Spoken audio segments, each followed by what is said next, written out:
if I want a heart. You forget, because like, I don't know, like something will happen on Twitter or you post a video and like all of the top comments, I hate the friggin' top comment thing and how it favors controversy. And so suddenly you just, all you see is like this wall of people not liking you and it's like, that's it, it's over, goodbye everyone, I'm dead, no one likes me anymore. Yeah, it's, you know what, that's it, I'm now done, R.I.P. me. And then you go to a convention and you meet like loads of people who are like, hi, I really like that video, like everyone's just really friendly and you're like, oh, that's not the truth. It's just so easy to jump to conclusions. I usually just go, everyone hates me. Just kidding, I'm fine. I'm just I also feel like negativity breeds negativity, so sometimes it takes deleting one negative comment when the video's just been posted to avoid everyone else going, oh, well, that person said it, so it's okay. So I think usually my videos are quite alright for like body shaming and things like that. People don't really do that, but I've had one time where someone commented something horrible about my appearance, and then instantly a chain started, and I was like, oh, so people think it's okay now because one other person did it. And deleting that got rid of it. Yeah. It's like an infection. And it's like usually like the top comment, which is something not very nice, will have loads of thumbs up, and like in the little threads underneath it's people being like, no, that's not true, and like disagreeing and stuff. But because YouTube only like shows that one thing, suddenly you look at that one comment, you're like, oh, I guess that's what everyone thinks. Yeah, exactly. And that rolls right into like the next portion. I want to talk about, what do you think, I know, it's such great segues.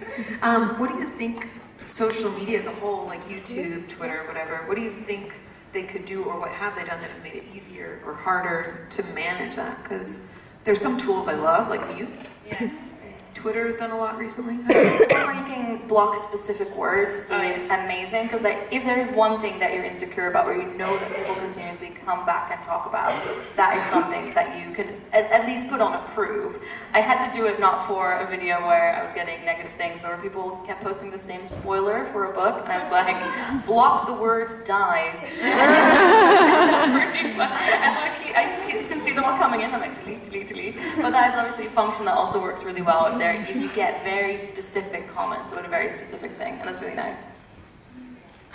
Yeah, I've done it before, but I haven't really done it for any insecurities. Maybe I should, but then even so, like, I don't know, it doesn't really cure it, does it? But I've definitely done it for like videos where I've spoken about like, I was in an abusive relationship and I talked about that, and I did not want it to be like everyone go attack this guy, or like who was it? Time to create some drama. It was just like, here's how I like my experience with it. I really hope it helps some of you. And so I had to block out his name, which is really funny because I don't know, you get loads of random comments that definitely aren't about that, but just have like his like name in it. Anyway, yeah, but that was quite handy because, like you said, like if there's one comment that's like, so who was it? And then there's like a underneath, it's just like so much easier to go.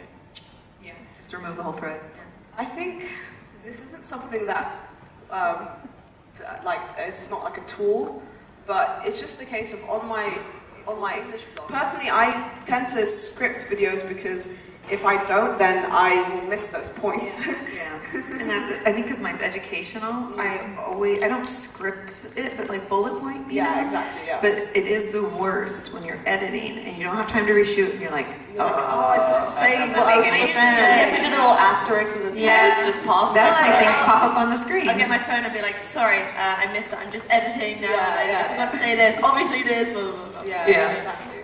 So I think that it just depends on. For me, it's like getting the points across, making sure I'm meeting all those things.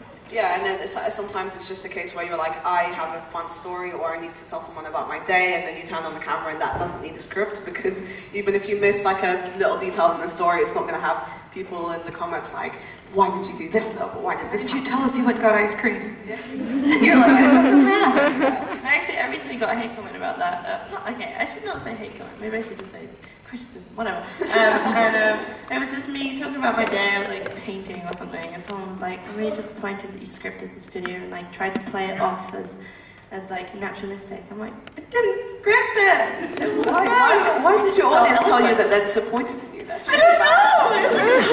I think it's because I meant to be this kind of like all-knowing, wonderful person. When I slip up, everyone's like, what? What? You're not a perfect human? I know. Oh gosh, I don't know. Such high expectations. Lower your bar, people.